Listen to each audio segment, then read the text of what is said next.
ठीक है भाई, 16.2 पढ़ने के लिए हमें पहले कुछ टॉपिक्स पढ़ने हैं।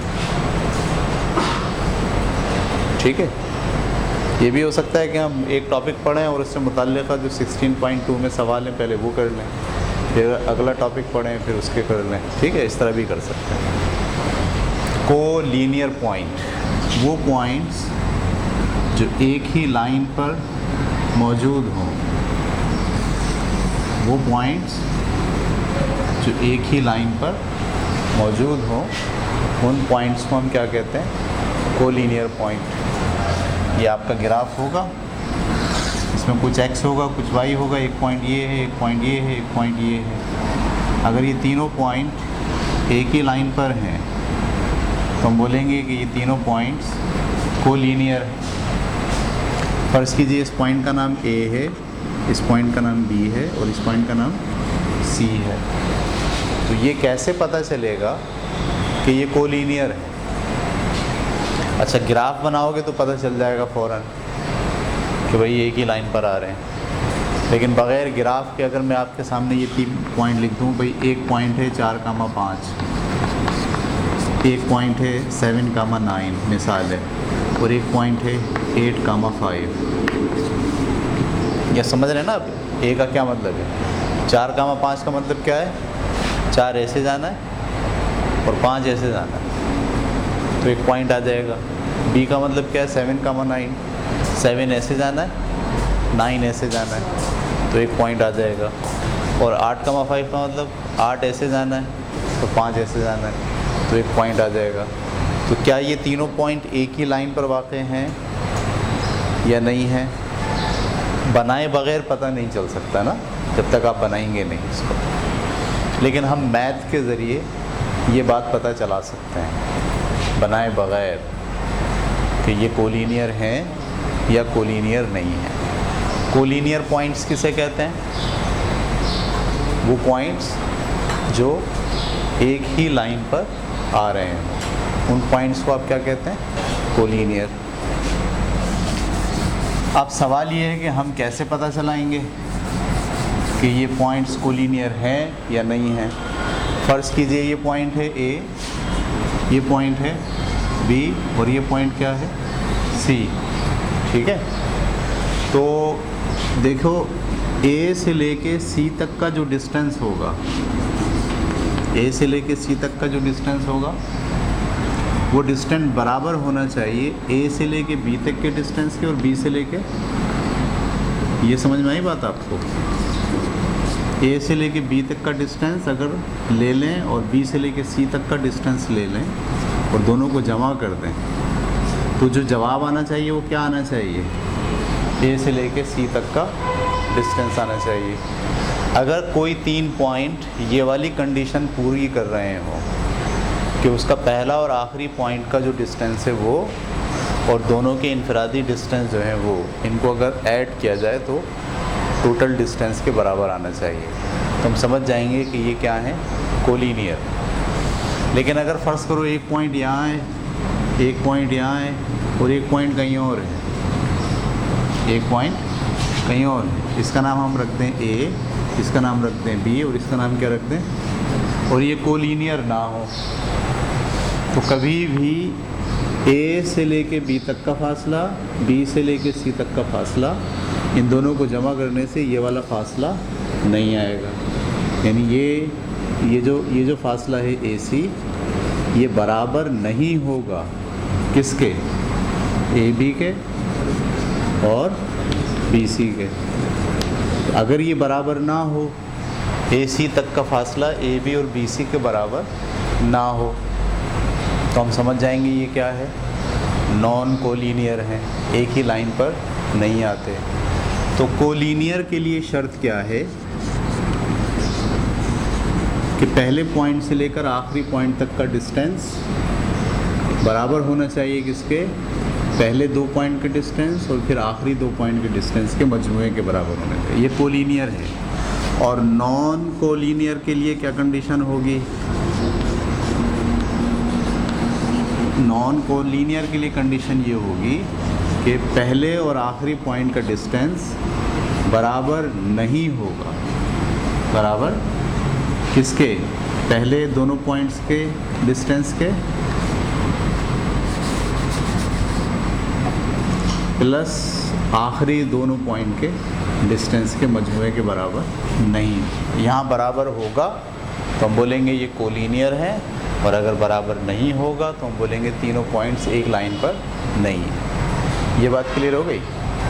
अच्छा, जब 3 पॉइंट एक लाइन पर क्लियर नहीं होंगे, एक ही लाइन पर नहीं होंगे, उनको मिलाने से क्या बनेगी, ट्राइंगल बनेगी। उनको मिलाने से क्या बनेगी, ट्राइंगल बनेगी। और अगर 4 पॉइंट होंगे और चारों कोलिनियर ना हो तो उनको मिलाने से कोई चौकोर टाइप की चीज़ बनेगी जिसके 4 कोने होते हैं। वो रेक्टेंगल भी हो सकता है, वो स्क्वायर भी हो सकता है, ठीक है। तो ये बात क्लियर हो गई आपको। इसके ऊपर हमें कुछ सवालात करने हैं, ये उतार लें आप दोनों, हेडिंग लगाइए कोलिनियर पॉइंट्स और लिख लें इसे, ठीक है भाई। पहला सवाल 16.2, पहले सवाल को हम अच्छे तरीके से समझेंगे। इन सवालात को, ये असल में कोऑर्डिनेट ज्योमेट्री है जो कार्टेशियन सिस्टम पर काम करती है ग्राफ के अंदर रहते हुए, ठीक है, और पॉइंट्स जो है ना डिफाइंड होते हैं। तो इन सवालात को हल करने के लिए सबसे अहम बात यह है कि आप सबसे पहले सवाल समझें कि सवाल में क्या पूछा गया है, ठीक है। क्योंकि अगर आपको सवाल समझ में नहीं आएगा तो आप हल भी नहीं कर सकते। तो सवाल को इंतहाई गौर से पढ़ेंगे, सोचेंगे और फिर लॉजिक बनाएंगे कि भाई इसमें क्या पूछा है इन्होंने। तो ये कह रहे हैं शो दैट। शो दैट का मतलब क्या होता है, साबित कीजिए, ये दिखाइए हमें आप कि जो पॉइंट्स हैं, एक पॉइंट है P, एक पॉइंट है Q और एक पॉइंट है R, ये तीनों कोलिनियर हैं। कोलिनियर का मतलब एक ही लाइन पर वाक़ हैं, यानी पॉइंट P, पॉइंट Q और पॉइंट R किस पर वाक़ हैं, एक लाइन पर वाक़ हैं, साबित करें। तो आपको पता है इसको साबित करने के लिए क्या शर्त है कि P से लेके R तक का जो फासला है, P से लेके R तक का जो फासला ये वाला, ये किसके बराबर होना चाहिए, P से लेके Q तक के फासले और Q से लेके R तक के फासले। ये किसके लिए ज़रूरी होती है बात, फॉर कोलिनियर पॉइंट्स। अगर ये वाली शर्त पूरी हो जाए तो साबित हो जाएगा कि ये तीनों पॉइंट कहाँ हैं, एक लाइन पर। तो अब हम पहले क्या निकालेंगे, PR, फिर क्या निकालेंगे, PQ, फिर क्या निकालेंगे, QR, और PQ को जमा करने से क्या आना चाहिए, PR आना चाहिए, ठीक है। तो हम काम कर रहे हैं अब किसके लिए, PR के लिए। P पॉइंट क्या है, -3 कामा माइनस का 4, और R क्या है, R क्या है 0 कामा 2। इसके लिहाज से x1 क्या बना, -3, और x2 क्या, y1 क्या बना, -4। यहाँ से x2 क्या बना, 0, और y2 क्या बना, 2। अब हम लगाएंगे फार्मूला, PR बराबर होगा किसके, x2 माइनस x1 का whole square plus y2 minus y1 का होल स्क्वायर, ठीक है। अब मैं वैल्यूज़ पुट कर रहा हूँ, तो कैसे वैल्यूज़ पुट करूँगा, PR बराबर है अंडर रूट क्या क्या, x2 की जगह क्या लगाऊं, 0, और माइनस x1 की जगह क्या लगाऊं, -3। ये वाला माइनस और ये वाला माइनस क्या हो जाएगा, +3 का square plus y2 minus y1। y2 क्या है 2 माइनस, और y1 क्या है -4 माइनस, और ये वाला माइनस क्या हो गया, प्लस का 4 का स्क्वायर। ठीक है, बराबर का निशान। 0 और 3 कितने हो गए, 3 का स्क्वायर, प्लस 2 और 4 6, 6 का स्क्वायर। ठीक है, 3 का स्क्वायर कितना होता है, 9। 6 का स्क्वायर कितना होता है, 36। 36 और 9 कितने हो गए, √45। 45 का स्क्वायर रूट क्या निकलेगा, अगर मैं इसके फैक्टर बनाऊं तो बनेंगे 3 × 3 प्लस × 5, ऐसे ही ना, 3 3 9, 9 पंजे 45। इसमें इसका क्या बन रहा है, इस जोड़ा बन रहा है, जोड़े का 3 बाहर आ गया और अंदर क्या आ गया, 5। ये जवाब किसका आया, PR का आ गया। ये बात पकड़ लिया आपने। अच्छा, PR मालूम हो गया। अब क्या मालूम करेंगे, PQ। अब यही सारा काम हमें किसके लिए करना है, लिखा मैंने, हेडिंग लगाई फॉर PQ। तो अब आप बताइए P का पॉइंट क्या है, -3 कामा -4, और Q का पॉइंट क्या है, 2,6। ठीक है, इस लिहाज से अगर सोचें तो x1 क्या आया आपके पास, -3, x2 क्या आया आपके पास, y1 क्या आया आपके पास, -4। इसी तरीके से x2 क्या आया आपके पास, 2, और y2 क्या आया आपके पास, 6। अब यहाँ पे भी आप क्या लगाएंगे, फार्मूला किसके लिए, PQ के लिए। तो PQ बराबर है, फार्मूला लिखूँगा पहले मैं, फार्मूला क्या होता है, x2 - x1 का स्क्वायर। ठीक है, और प्लस y2 माइनस का y1 का स्क्वायर। अच्छा जी, रखिए ज़रा, वैल्यूज़ पुट करते हैं। x2 की जगह क्या लिखूँ, x2 की जगह क्या लिखूँ,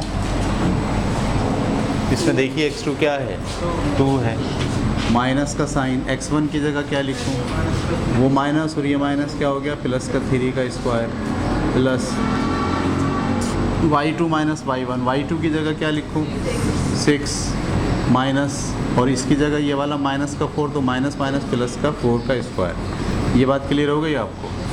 2 और 3 कितने हो गए, 5, 5 का स्क्वायर आ गया, और 4 और 6 कितने हो गए, 10, 10 का स्क्वायर आ गया। तो ये कितने बन गए, 25 और 100, ये बन गए 25, और ये क्या बन गया, 100। मिलके कितने हो गए, 125, √125।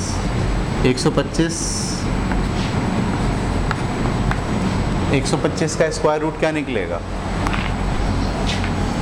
125 है 5, ये हम निकाल रहे हैं PQ। ठीक है, तो क्या बना, 5 × 5 × 5।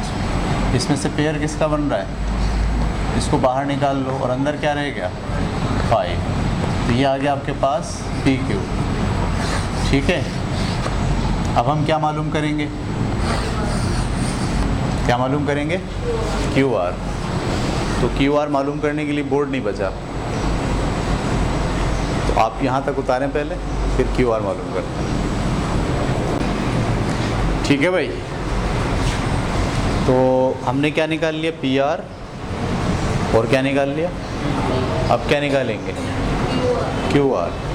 ठीक है, अब हम किसके लिए काम कर रहे हैं, फॉर QR। अच्छा, Q क्या है,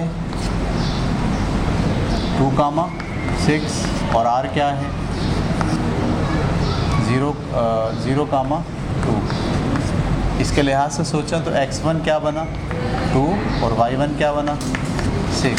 यहाँ से सोचें x2 क्या बना, 0, और y2 क्या बना, 2। अब आप QR के लिए डिस्टेंस फार्मूला लगा दें।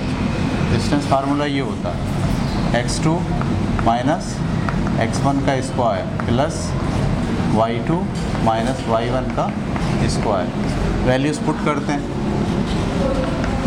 x2 की जगह क्या लिखें, 0, माइनस x1 की जगह क्या लिखें, 2, इसका स्क्वायर हो गया, प्लस y2 की जगह क्या लिखें, 2, माइनस y1 की जगह क्या लिखें, 6, इसका स्क्वायर हो गया।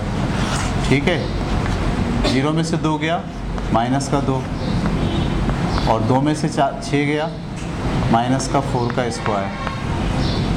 तो ये माइनस को 2 को 2 मरतबा लिख के मल्टीप्लाई करेंगे, क्या आ जाएगा 4, क्योंकि माइनस तो प्लस हो जाएगा, और ये कितना हो जाएगा 16। कितने हो गए 16 और 4 20। ठीक है, ये आपको याद है ना पी क्यू क्या निकाला हुआ है, 3√5 है पी क्यू। तो अब आपके पास यहाँ से क्यू आर कितना आ गया, क्यू आर आ गया √16 और 4 20। 20 के फैक्टर क्या बन सकते हैं, 2 दूनी 4, 4 पंजे, इसका ये पेयर बन रहा है, इसको बाहर निकाल लो, ये क्या आ गया अंदर आ गया। अब आपके पास क्यू आर भी आ गया। ठीक है, अब हमारे पास 3 रकमें हो गई, कौन कौन सी, पी क्यू क्या था 3√5, सही है, और पी आर कितना था, sorry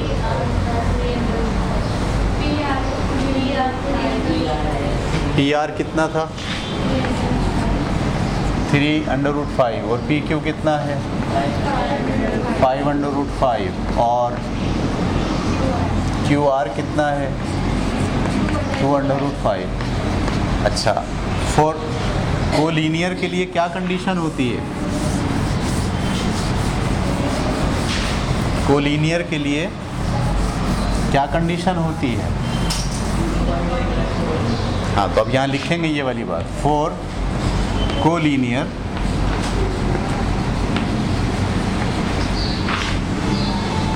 these points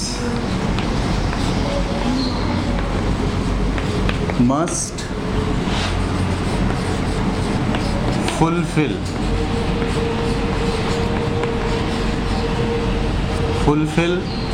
this condition.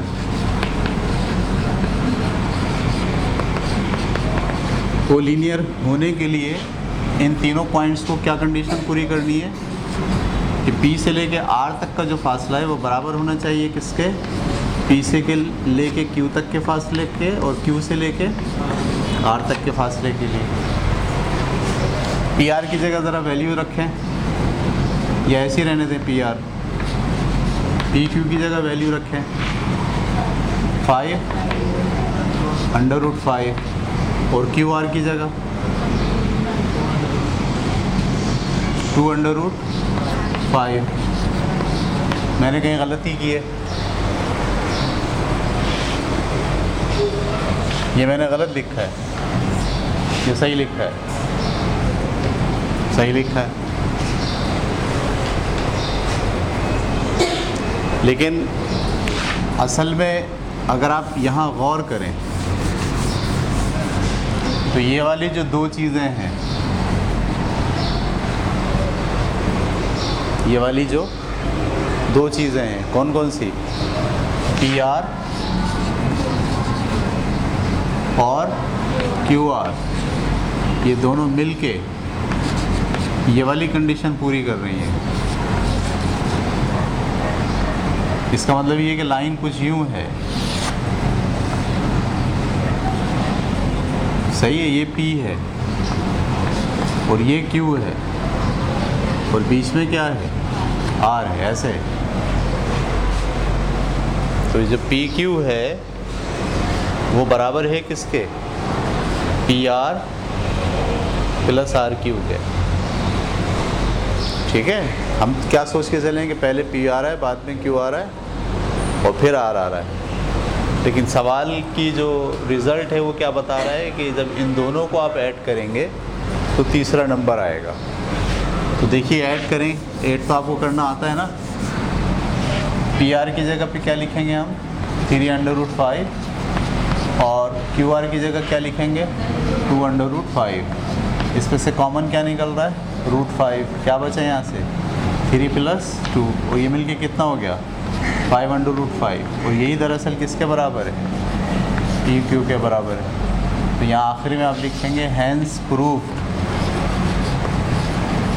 Hence prove कि ये तीनों क्या हैं, कोलिनियर पॉइंट्स हैं। उतार लें।